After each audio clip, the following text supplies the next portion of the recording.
Good morning and welcome everyone. Today's webinar is aptly titled The Uncertain Outlook for Travel and Implications for the Accommodation Sector. It's a continuation of our data insight series designed to help hotels plan for recovery. According to the federal government's three-step plan, we should now be in stage 3 of recovery. However, for various reasons, Victoria aside, we need a clearly articulated policy on the application of health measures, inclusive of the closure of borders. This is vital to assist businesses to plan with any certainty, and that's what today is about, looking at some of the factors there. Today, tourism economics will explore the economic impact of international and domestic restrictions and implications for tourism recovery. This will include some insights on the effects of state border closures for domestic travel.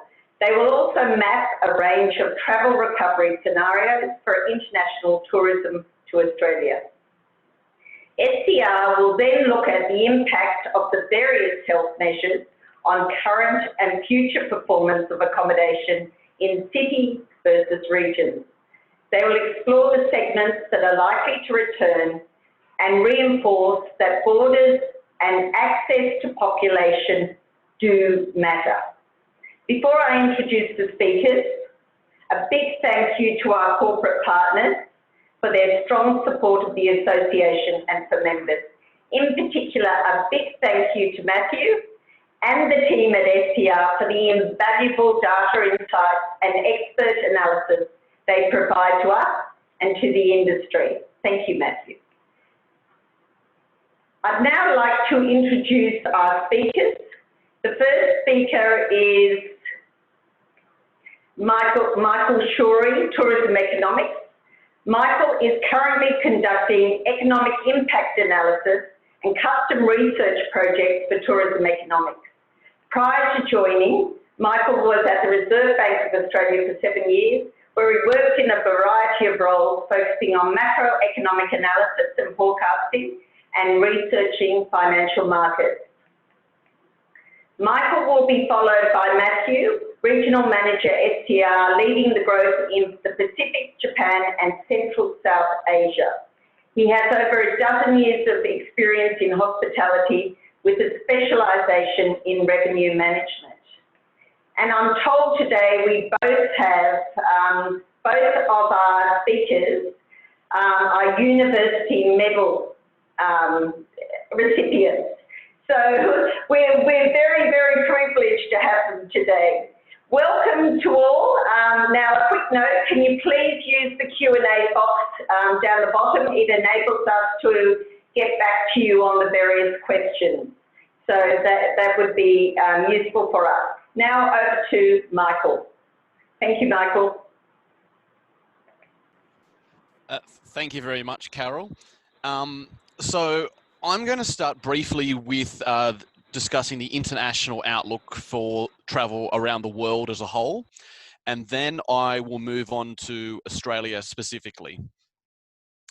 Firstly, international travel to Australia, and then domestic travel and opportunities for growth. So the projections and forecasts that I'll be looking at for international travel all come from our global travel service database. So this is a model designed to be relatively consistent in its approach across 180 countries. So while there is a lot of variation in the model and the forecast, I should note that it may not offer the same sort of specific detail that a custom project may do so, but it does have very useful country-specific insights. So to start with, let's look at the world as a whole. So international travel is going through its biggest downturn since World War II. Our current baseline forecast is for total international arrivals across the world to be 57% lower in 2020 than was the case in 2019.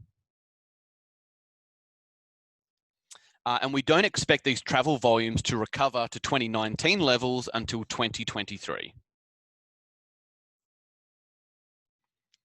Now, there's obviously a lot of uncertainty surrounding these forecasts, as the developments during the pandemic have continually produced surprises. So as an example of this uncertainty, our previous baseline forecast from a couple of months ago pointed to a 52% decline in 2020 relative to 2019. And back in April, this projected decline was 39%. And going back even further, it was a 10% decline. So this is, I think, a good illustration of both the difficulties of forecasting and the tremendous uncertainty that we face this year. So now I'll turn to look at Australia specifically. So our baseline projection for Australia is for a decline in international arrivals of 68% this year. And these aren't expected to recover to 2019 levels until early 2024. So you'll notice that this is a little bit more negative than is the case for the world as a whole. So a big reason for this is Australia's distance and isolation. So as you're aware, we rely heavily on medium and long haul markets. We don't have the close travel or transport options and open borders of European countries, for instance.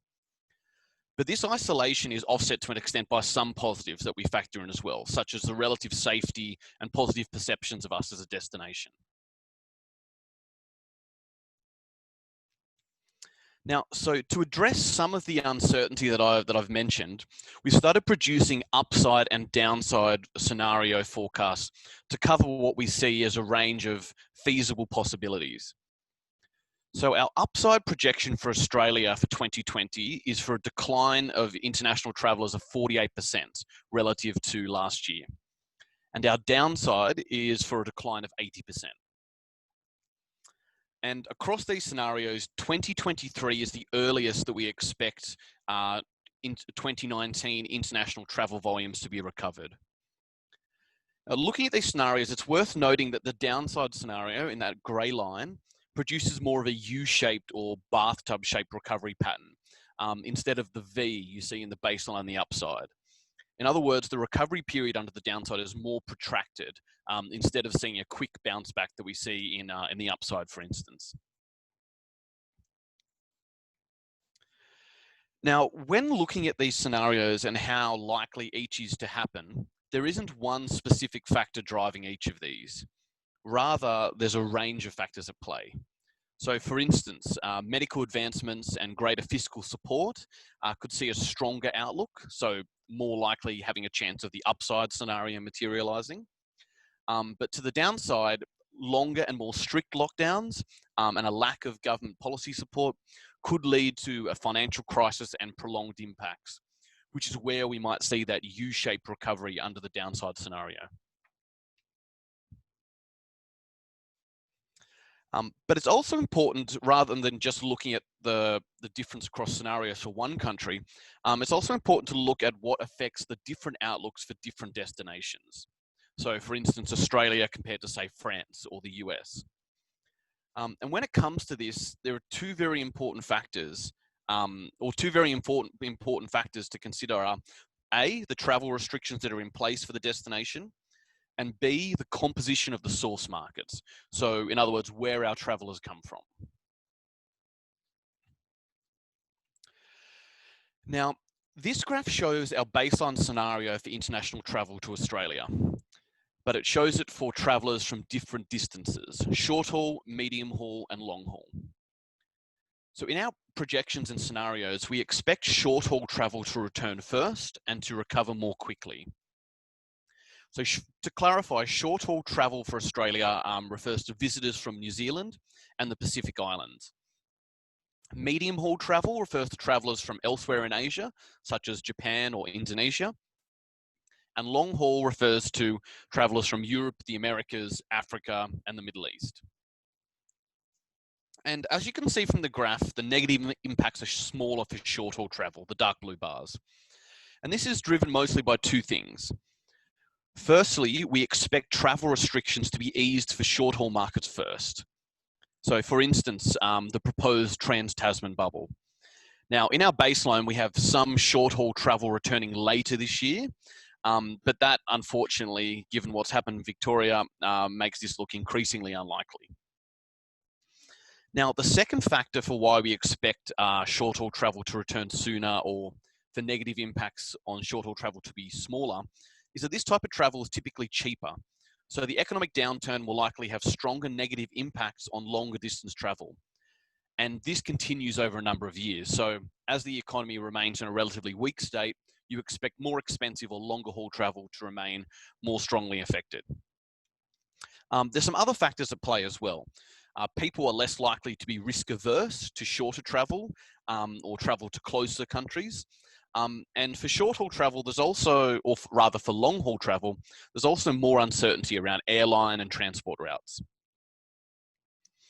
And just one final thing on this graph, it's important to note that these assumptions and these factors about short haul travel apply to most countries. So it's not just for Australia. For pretty much every country, short haul travel is expected to drive international recovery, international travel recovery in the first instance. So this is for across the whole world, while longer haul travel is expected to take somewhat longer to recover. Now, unfortunately, in Australia's case, short-haul travel makes up a relatively small share of our international arrivals. So from the bar on the left, the grey bar, you'll see only 16% of our visitors come from short-haul source markets. This is almost entirely New Zealand, and there's also a small amount from the Pacific Islands. I'm sure you're aware, this is mostly a function of our geographic isolation and distance. And it's worth noting that this share of short-haul travel for Australia is much smaller rather than is the case for Asia as a whole, as you see in the middle bar, and for the world as a whole. So another way of looking at this is Australia is quite heavily reliant on medium-haul markets, so Asia, and long-haul markets, Europe in particular, and also the Americas. So this is a risk for our travel and tourism sector. In other words, our high reliance on longer haul markets and our low reliance on short haul markets makes our international tourism industry somewhat vulnerable to a strong recovery.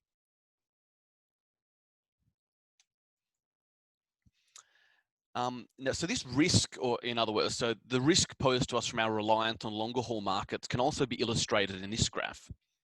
So this is an index I've constructed for the 25 largest country destinations in the world. And it shows just how important, short-haul travel is to a country's international tourism industry. So in other words, the more short-haul visitors, the higher the number. So the further to the left of screen. By contrast, the fewer short-haul visitors, so in other words, the greater reliance on medium and long-haul markets, the lower the number. So to the right of screen on the graph.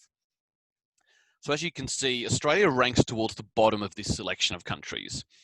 At the other end, you see there's European countries such as France, Spain, Austria, and some Asian countries who have much higher reliance on short-haul travel.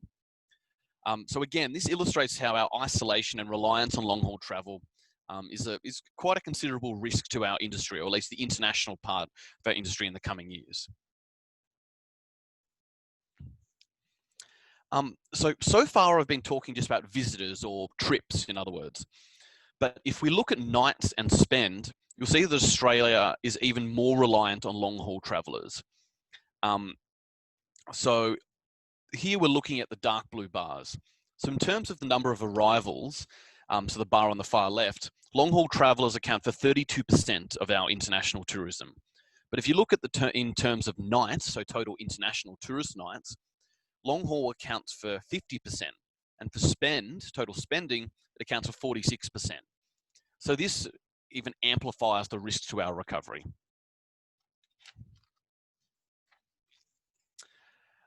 So I've already said that we expect travel from short-haul markets, so New Zealand and the Pacific, to return first, and that these make up only a small share of our international market. But there is the potential for travel to open up to some other countries outside of this short-haul selection as well. So it's expected that travel will only be permitted from countries that have the virus contained. So the most likely candidates for those countries are probably island nations. So just as a simple illustration, this isn't based on any inside information that I have of government policy, but as an illustration, in this graph I've added together Japan, Taiwan, and Singapore in the red bars. And these make up around 10% of our international tourism in terms of arrivals, nights, or spend.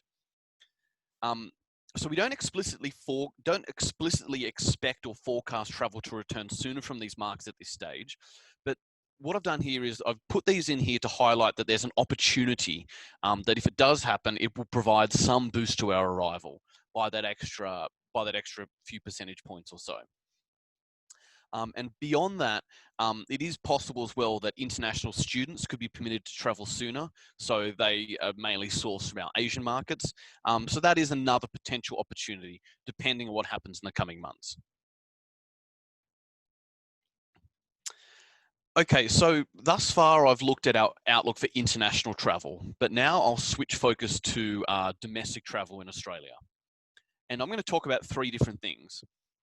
Firstly, our forecast for domestic travel and the importance of the domestic travel industry for Australian tourism more broadly. Secondly, some insights into the outlook for different states. And thirdly, the opportunity for domestic travel to grow as Australians switch from international travel to domestic. So our current baseline forecast is for domestic travel in terms of the number of hotel guests to decline 26% this year relative to 2019. Now, I should say at this point that this is probably a little bit on the optimistic side. So in other words, when you're looking at this baseline, I'd say the risks are probably skewed to the downside. And this is illustrated when you look at our downside scenario being much lower than the baseline, but the upside is only slightly higher than the baseline. So the risks to this baseline are very much skewed towards the negative side of things. So given this and the outbreak in Victoria and the ongoing state border closures, I'd expect that we'll revise our baseline down in the coming months. So you'll probably not be surprised to hear, but this outlook for domestic is still, even though negative, it's still much better than is the case for international. So in other words, the expected decline in 2020 for domestic is much lower than is the case for international travel. So because of this, quite understandably, a lot of attention has been on our domestic industry lately and the potential for growth in this part of our travel and tourism sector. And again, this isn't just the case in Australia. That's happening all over the world. So as well as the fact that there's a more positive outlook for domestic travel, another reason a lot of the focus is on domestic is that the size of domestic tourism is very large compared to international. So domestic trips, so this is number of trips or number of guests, make up around 3/4 of all trips by Australians, including, all trips. So this is lower in terms of spends and nights, but it's still quite significant. So domestic is very important. And even if we compare Australia to other countries, in relative terms, our domestic industry is also important. So this graph shows, again, an index for the top 25 country destinations in the world. And it looks at the share of domestic travel as a share of all travel, so domestic and international. So the higher the share of domestic travel, the higher is the index number, so the further to the left of screen. So countries such as Brazil and the US have got very large domestic markets relative to their international arrivals.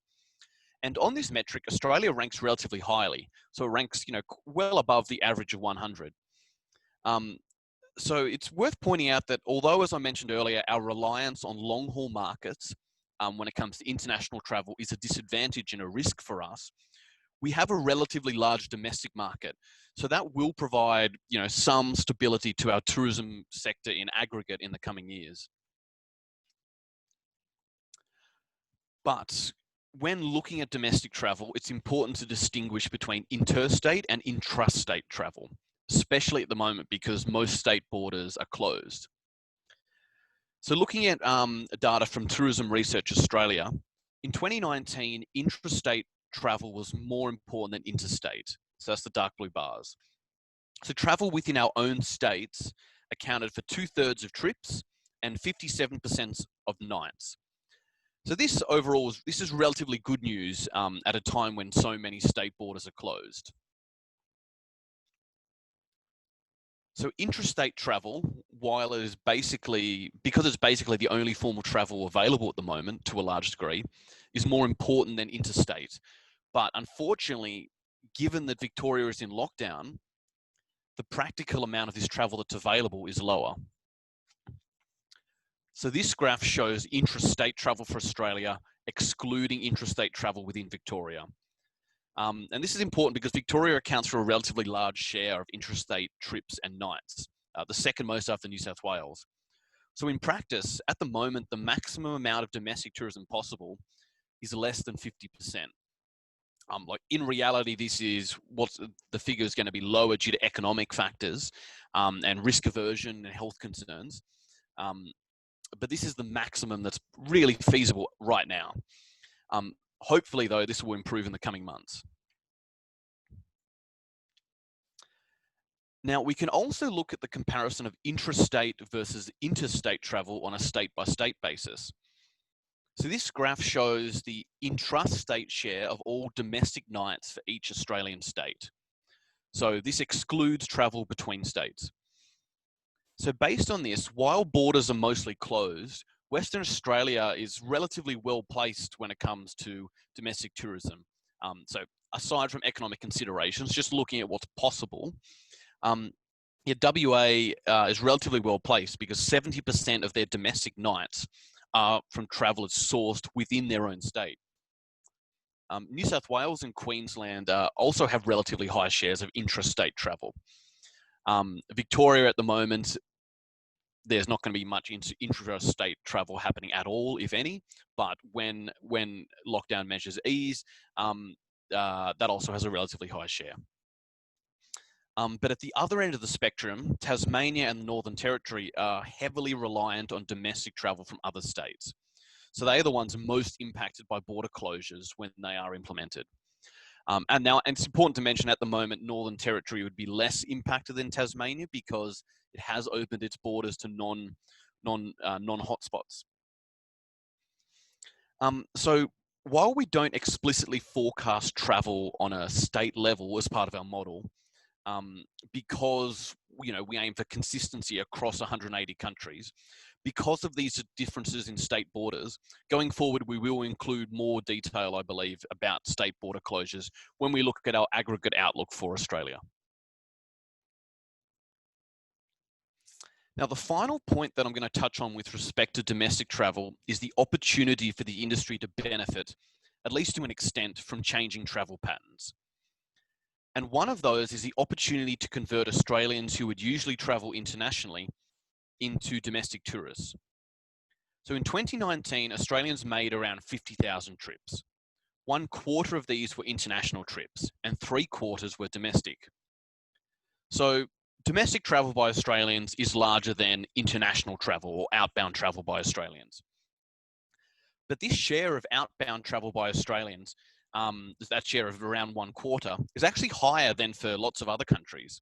For instance, in the US, it's only 10%, and in Japan, it's only 6%. So I've constructed this index, the top 25 country destinations again.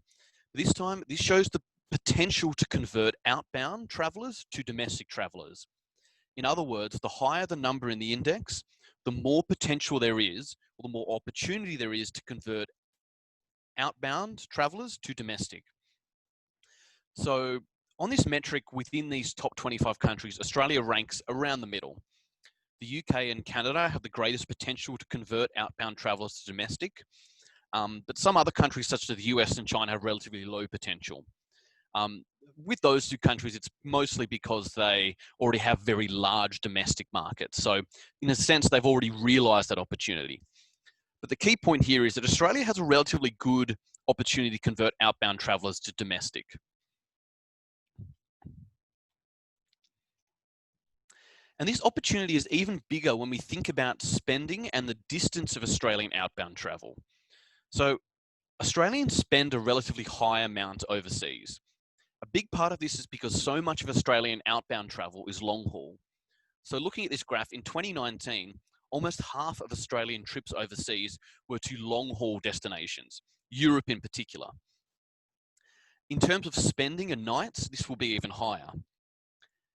And I've already mentioned that long-haul travel in general is expected to recover more slowly in coming years because of uncertainty around airline routes, economic factors, travel restrictions, and higher costs. So we have a large pool of potential travelers who typically take long and expensive trips overseas. So that, for me, that represents potential for our domestic industry if a share of that market can be captured. However, the key question is, as I'm sure you're aware, how big is this potential? And what sort of conversion rate or substitution rate do we expect? And what kind of a boost to domestic tourism will result?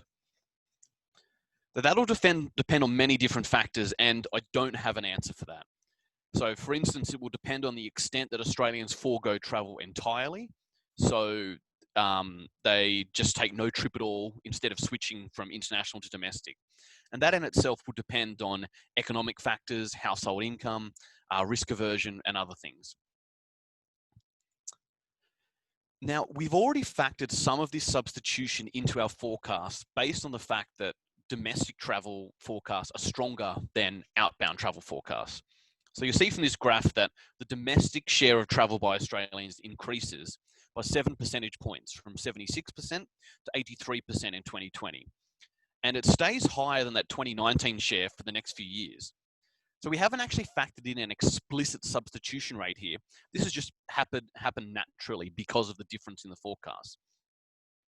But looking at this conversion or substitution rate is something that we'll be doing more in the coming months. Now, as one final exercise, it's difficult. I should point out it's a very difficult topic to analyze this substitution because the sheer magnitude and scale of this travel downturn is unprecedented in recent decades.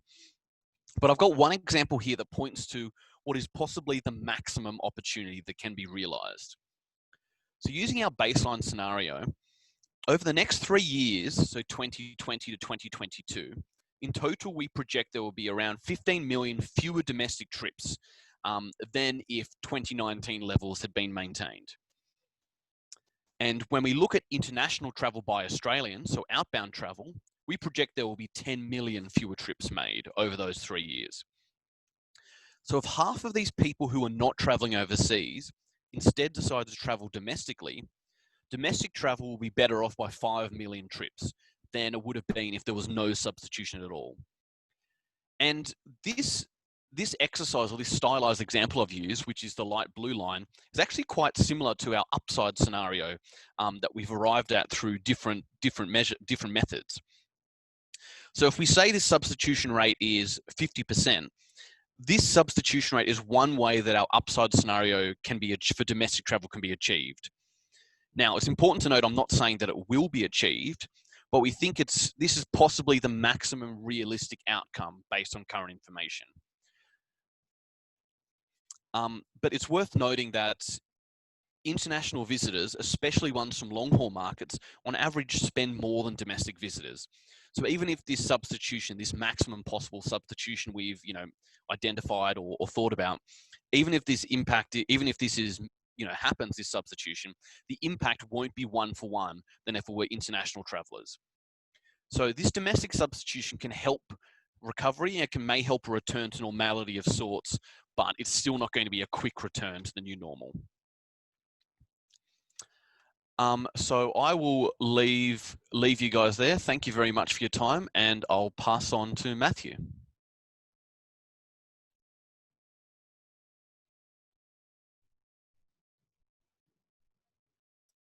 Thanks very much, Michael. Let me just turn my video on as well. There we go. Thanks very much, Michael, for that introduction. I think it leads really well into what I want to cover today, which is really to have a look at three questions. Where do we place relative to the world? And I think it's important to have that global context. Two, the ever-changing impact of borders opening, closing, and the confidence that has, and the impact by location that it does in turn derive. And thirdly, just to look at what analysis can we take from the past that helps us evaluate the future and what it may look like. So before I jump into the conversation, again, I just need to have the disclaimer here that, we obviously don't do advice. We're just going to comment to the facts. So if any of the questions that do come forward, if you can just refrain from anything related to discussing prices, etc., that would be greatly appreciated so we don't get in trouble. So where are we at the world? Well, I think the first place and the best illustration of it is to actually go back in time and have a look at where we were at the beginning of April. And you can see the sea of red of all of the sub-markets across the world where the properties are participating with us. And obviously that's for obvious reasons of that, air access was closed, borders were closing, the virus was really, in a full kind of spread mode. So the governments were trying to contain that as much. If we fast forward through to August, we can see that occupancies have started to improve. So as you start to see a move away from the red color into orange and teal, you can see improving occupancies into the ranges of between 50 and 75%. And that's really started to take hold in China originally, and then in Europe as they've been able to manage the virus and come out of very extensive lockdowns that they've had, and then the US, which I think does very much give a flight to the wide open spaces of the West Coast and the middle of America, whereas the South, which has been dealing with the virus in its second sort of wave for them, particularly through the summer season, you can clearly see the impact it's had in that part of the country as well. Putting that in a different context, but displaying the same set of information, you can see here by each of the dots represents a sub-market that we report data on. And you can see that back in May, the amount of red dots or markets that were less than 25% was very dominant. As we fast forward into the beginning of August, on a rolling 7-day basis, you can see that not only have we shrunk the number of markets that are less than 25%, we are now starting to see more markets between 50 and 75 and pockets of those between 75 and 100.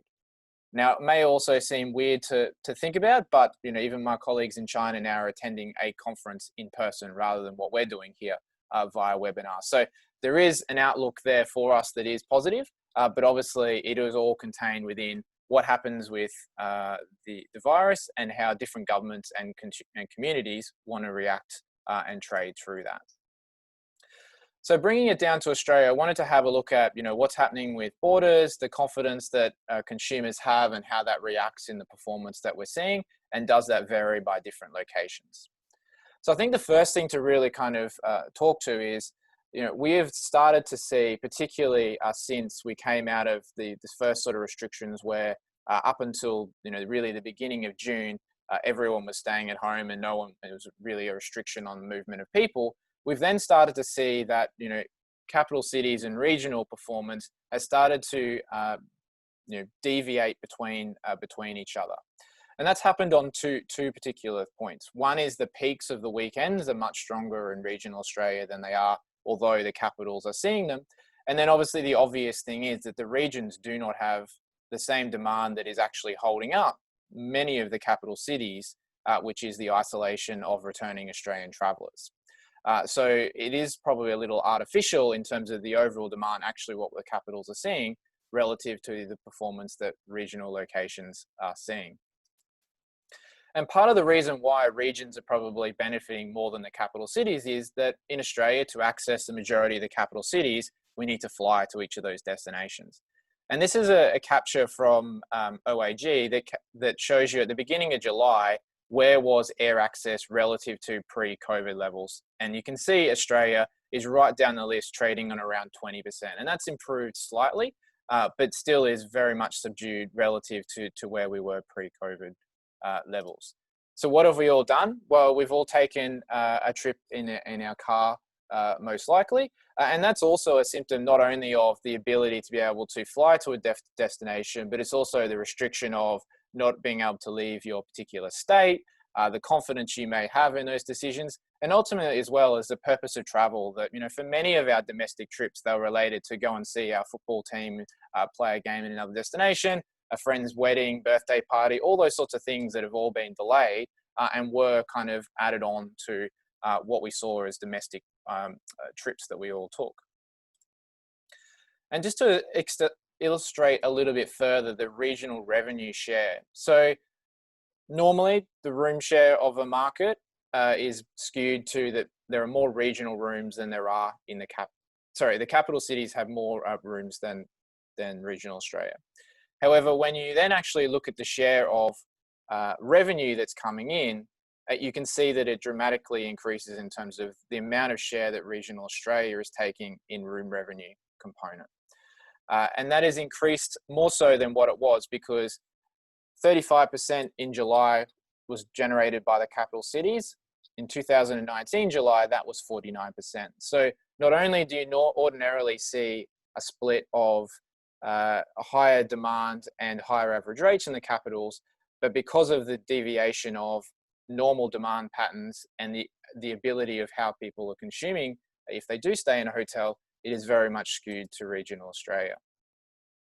And just to illustrate what we're seeing, is this just an Australian concept or not? Well, no, it's not, because if we look at the data from China, very much that the regional locations are leading that recovery. So this is showing tier 1 cities, which are the major global gateway cities, then tier 1.5's kind of the new emerging global gateways, and then the regional locations on top of that. And you can see that everyone has improved from June to July, but it's most noticeably almost the same in regional locations. So that leisure demand is really driving that. And obviously China, through the infrastructure build and all that iron ore that we're shipping to them, has gone into building, high-speed rail connecting their country. So they're not as reliant on air access as they were 5 to 10 years ago, which means that people are much easier to be able to take trips to different locations in a much more economic and easy fashion.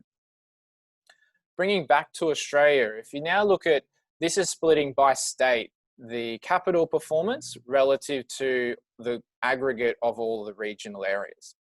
And you can see that there is quite large differences between certain destinations and, a bit of a difference to others. But ultimately, the regional areas in each state and territory are higher than the capital city, which is not what we would have shown should I have included the data for the 28 days of last year, for example. If you then flip over to average rate, that picture is relatively the same. They do draw a little bit closer. The sort of outlier is Western Australia, but ultimately, again, the regions are now getting stronger average rates than the cities. And again, that's probably a factor of two. One is that, a lot of the demand in the capital cities is related to the isolation of returning travelers, which is at a fixed lower rate than ordinarily would be. And two is just a symptom of where that demand is going and the way that people are capturing that demand. People are still, want to get out, and therefore the average rate projection that people are offering and selling is much different. Now, if we look at some of the capital cities, we can see that, similar to what I was showing at the average of the capital cities, you've got the weekend spikes of Saturday night going up, and Canberra to date has had the highest at 82%. But relatively, it's sitting around that 60% mark is sort of the tipping point for most of the destinations that we've seen over the last 2 months. Now, I've deliberately left Perth and Hobart off for the moment, because when I add Perth, you can see that it is seeing the same sorts of peaks, even though it's completely isolated from the rest of Australia in terms of having a hard border to everywhere. It has still been able to achieve the same levels as other states that have opened itself up. And equally as well, on a weekday basis, they're seeing some of the best returns as well. And then the other one that's completely isolated at the moment is Hobart, which doesn't have the same population size. It doesn't have the same demand drivers of use of accommodation, and therefore it has lagged for a considerable period of time the mainland capital city locations.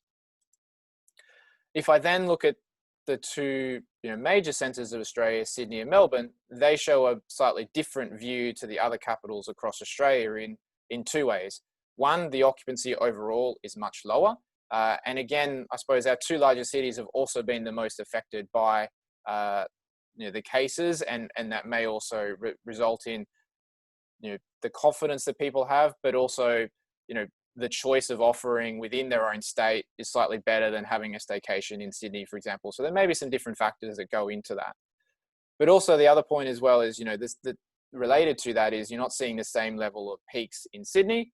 And for obvious reasons, since pretty much the stage 3 restrictions and then obviously stage 4 came into effect, Melbourne is essentially a flat line, reflecting the overall demand pretty much is returning travellers and any of the kind of services that have been used to help function, trying to get on top of the virus through that, whether that be the Defence Forces and other government officials.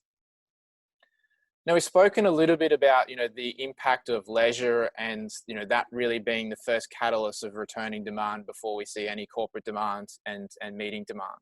And so obviously the obvious place to look at is Queensland for that. So what I've shown here is North Queensland, which is Cairns and tropical North Queensland, Queensland Southeast, which is Sunshine Coast and the Gold Coast, and then the Whitsundays as well. And there's a couple of things that we can really kind of take from this. The first is obviously that North Queensland has taken a little bit longer to get to the same sort of levels that you're seeing in Southeast Queensland and to a lesser extent the Whitsundays. And that's partly, I think, a symptom of flight access and the ability to be able to get up there. As that's improved, we've started to see an improvement. And also for a period of time, those from New South Wales who are a key source market were able to travel into Queensland for that period. So that saw a growth in that. Obviously as well, in the Southeast, being, having access to Brisbane and large populace enabled very much easily. So you're seeing really steep peaks, particularly, on Saturday nights to be able to drive that demand. And I think pleasingly for me, obviously there's a spike on the Whitsundays through the Queensland school holiday period, which you'd expect where you've got more people have more time at hand, is we're still seeing peaks on Saturday nights for the Whitsundays. So whether that's people taking a slightly longer weekend or it is just simply, local residents and maybe the miners are all escaping to the reef after their 2-week shifts usually. But I think also I'm really keen to see is moving into a long weekend that Queensland has this weekend, what results transpire to that and what sort of gauge does that give us to their overall confidence level of consumers in taking a mini vacation. I've spoken a lot about occupancy and I think it's important to throw in average rate and what is happening with average rate. So what I'm showing here is the Sydney Drive area, which is essentially the Hunter Valley and Blue Mountains region. So, good little escape, only a 2-hour drive from Sydney. What you can see here is the absolute occupancy levels and initially the occupancy was showing growth and we were seeing average rate decline reflected in the purple bar graph. But as you see over time, particularly through July and into August, we're actually seeing that as occupancy is reaching sort of 70 to 80% on Saturday nights, average rates are actually holding and slightly above what they were in prior years, which is a really strong reflection that, if there's demand there, operators are reflecting what that should look like in a value proposition for them. Now, obviously, we can't not talk about, what's the impact of Victoria's situation and the escalation of the number of coronavirus cases that state has seen and the commensurate restrictions that have come into force. So you can see through June that regional Victoria and regional New South Wales were seeing very similar trends. So the two blue lines that you can see there.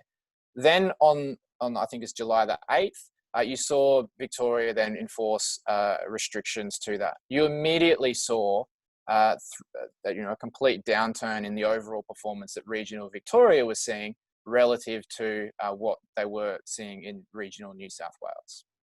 Now, I've also added as well the school holiday view, and again, you can see that that provided a bounce in terms of the overall occupancy that all three regions were seeing, and regional New South Wales continued to see through their period, which was a week later than those in Victoria. So you might say, okay, well, we're seeing a great bounce, but it's returned back down. Well, if I draw a red line across here, the overall regional New South Wales volume is very similar to what it was pre-school holiday period. So the school holidays and makes sense because people have more time to be able to go for longer periods of time. You are going to see that particular bounce in travel. And then I've also included Sydney surrounding in the teal line here. not to kind of cloud the view, but to provide sort of a look into that it makes sense to see even higher peaks on Saturday nights for the surrounding area of Sydney, because you're far more inclined to take a 1 or 2 night getaway if you're only driving 2 hours. If you're driving 3 or 4 hours, then you're probably needing an extra day or two, and hence why we see the school holiday window is driving that particularly. And I think just to talk about having access to a large populace and how that is important is to show you another comparison here. So this is showing the occupancy for Northern Rivers, which is dominated by the Byron Bay area, and then the New South Wales mid-north coast, so Coffs Harbour, Port Macquarie, etc. What you can see here is that consistently the mid-north coast has outperformed the occupancy of the Northern Rivers. And that's because it's far easier from Sydney to get to the north coast, and the Northern Rivers area is obviously a longer drive trip from Sydney, and equally, Brisbane, yes, is a close population size to that, and the Gold Coast. However, that border was closed for much of this time period, and therefore you saw a limited impact. Now, everyone talks about what's the implications for borders, and I don't think this is a trend yet, but it is an early indication that you see previous Northern Rivers weekends have peaks. Last Saturday, the borders closed last weekend, again to New South Wales. You saw a flatlining of that overall performance. Now, people can still travel from New South Wales up there. However, losing that populace in Queensland has, for one weekend at least, had a meaningful impact to performance. So obviously we've seen what's happening in the past. What does the view of the future look like? And obviously we're really excited to be able to now have really strong data coming out. So thank you to everyone who is contributing, and really encourage those who may not be to jump on board so that you can get access to this as well. So what you can see here from a basket of various different regions and the capital cities is that no one is really seeing any dramatic, on the books occupancy over the next 83 days.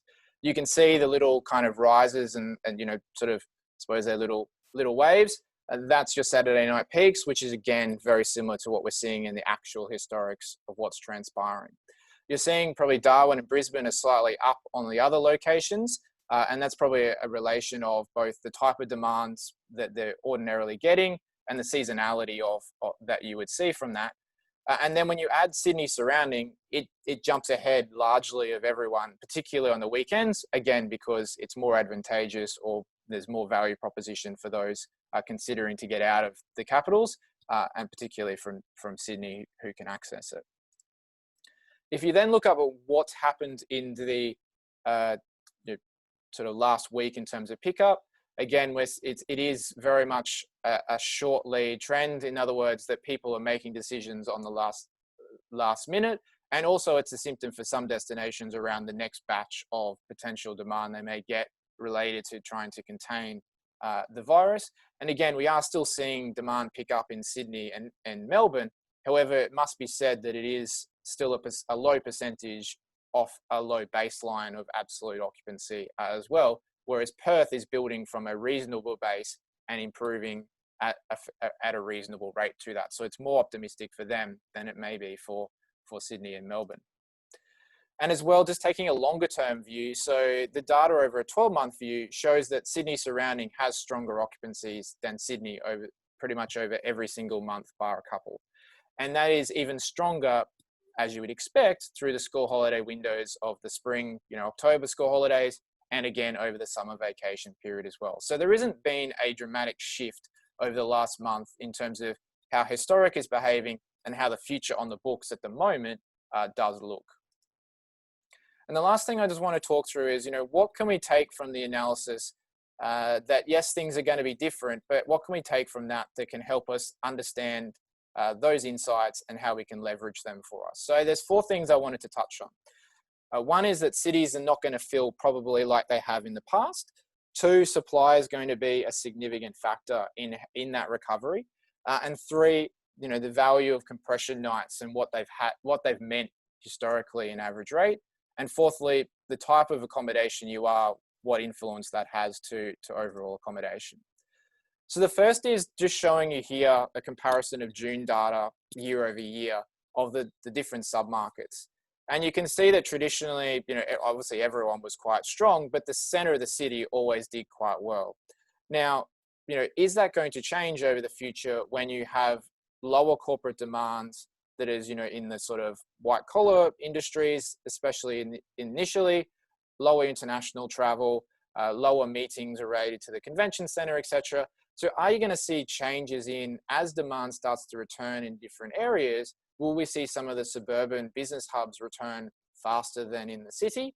Will we see, airport areas not grow as quickly because there's fewer international flights, or does their business park still sustain through the logistics, etc., their overall performance to that? So depending on where you are, there's some interesting things to think through as to, this is how I treated myself previously. Do I need to think in a different context because demand is going to be different and look different over the short to medium term?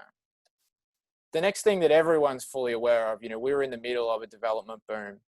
You can see the number of rooms we built the last time we had a downturn is a third of the size of what will happen over the next 3 years. And to say, well, not all those projects may take shape, well, 20,000 of those rooms are under construction. So there's unless something absolutely drastic happens, there's a fair chance those rooms are going to arrive to the market through that. What I could say is there's another unconfirmed batch of properties that is of equal large size, but that may mean that they are, delayed, postponed, or completely deferred, and may not materialize as they may have intended. What does that mean when you break it down to the major markets? Well, this is looking at a percentage increase based on existing supply, including those temporary closed properties as well, which assuming they will come back online when they choose to do so. Adelaide and Melbourne are going to see the most dramatic increase of new rooms relative to what exists today. And that's going to have implications for not only the new properties, but also existing properties. And depending on their location, their type of offering will really then shape out how does their demand behavior look moving forward. It's also worth noting as well that, there are new properties who just opened prior to this, and you need to factor that into your thinking as well, is that they're still very new and essentially, new supply. So again, Perth, Hobart, again, there's new supply is going to start shrinking in terms of what's going to come, but they still have relatively new supply that's still bedding down, and that will have implications into the market in the short term. So I think just to summarize that, what is supply going to mean? Well, it's going to mean that, as demand is growing, unlike what we saw after the GFC, demand increases saw occupancy increase. Because we've got increased supply, we're not going to see that demand necessarily always translate to occupancy.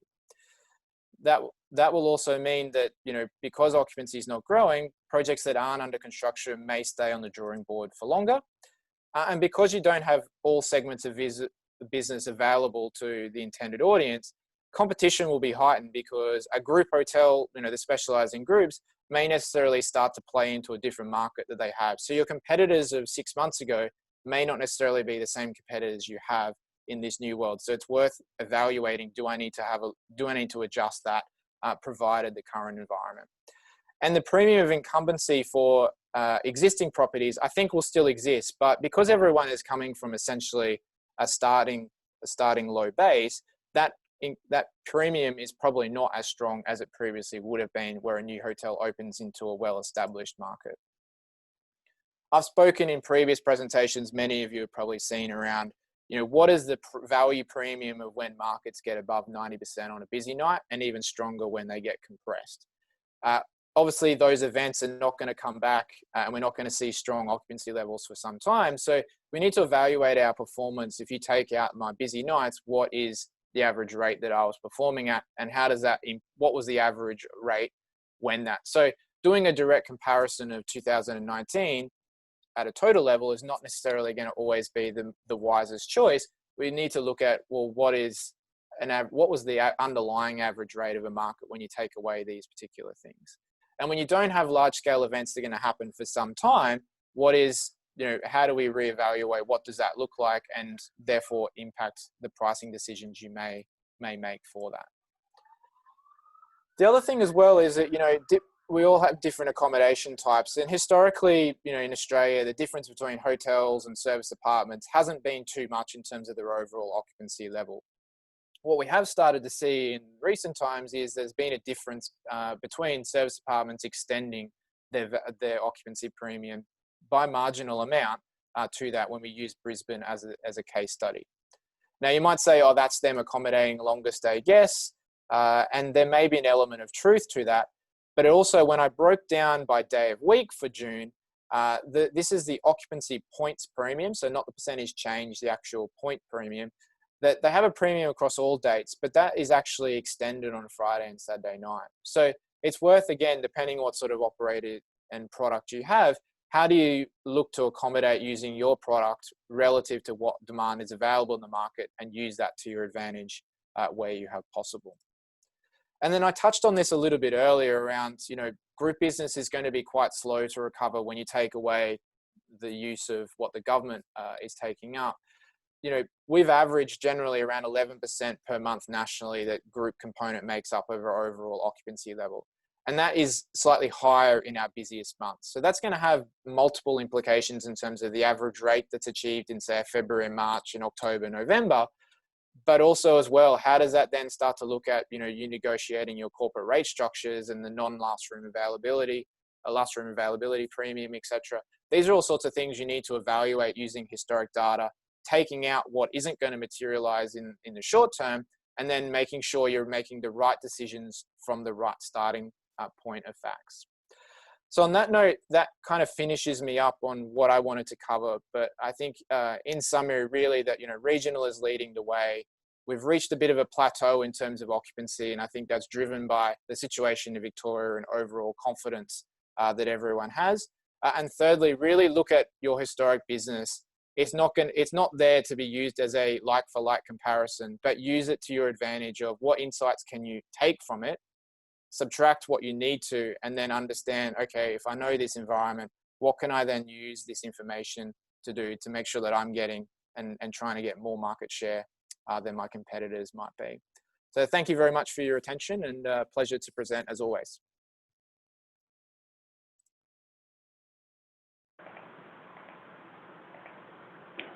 Thank you very much, Matthew. Really appreciate that. And thank you, Michael. We actually have about a minute, a time for just a couple of questions. So, Michael, the first question, what would have the biggest impact on tourism recovery? Second wave, borders, airline capacity, consumer demand, etc.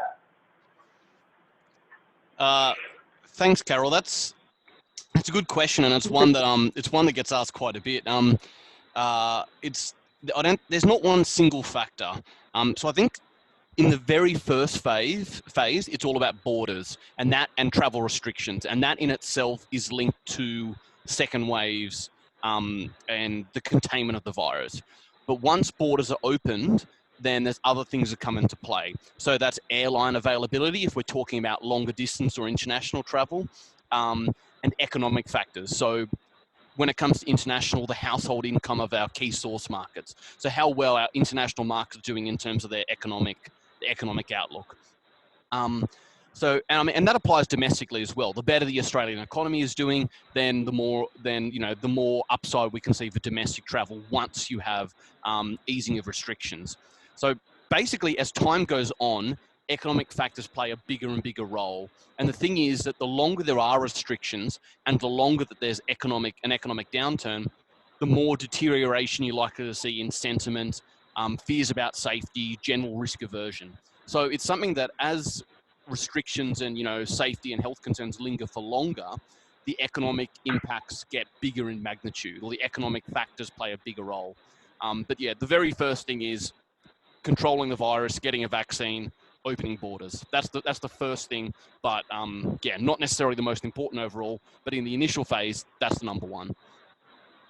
I'm sure everyone on the webinar would absolutely support those sentiments. That is very good. Matthew, your question, demand is going to look different for some time, so how do you understand the potential? Yeah, I think that's really based on setting yourself for different sets of assumptions. So I think similar to what Michael was presenting with, scenario A, scenario B, is you have a look at your historic data and say, okay, if group business is not going to exist for the entire 2021, what does that represent for me? What does it represent for the comp set? What does it represent for the market? And if I take that out, what are we then left with? And then how does that then sort of look, and then say, okay, if that's not available, what is? How do we replace that through different segments we may not have historically gone after? And really be guided by, looking at all the different segments of business and then understanding what has historically been there and what may that look like under different scenarios. I think any property that looks at a set of assumptions and agrees on those will have a far better conversation around what are the right actions to take based on the situation that evolves. Thank you, that's great. I'll wrap up now. I suppose with uncertainty, there are always more questions than answers, really. So thank you, Michael and Matthew. Great insights. Good to look at short haul versus reliance on long haul, visitor nights and expenditure, the opportunity for substitution, intrastate versus interstate, regional versus domestic, and return of group business and events, and the impact of supply. That was all covered today, so really valuable insights, and we'll continue to work with you to provide members with regular updates. Thank you, everyone, and stay safe. Thank you. Thank you.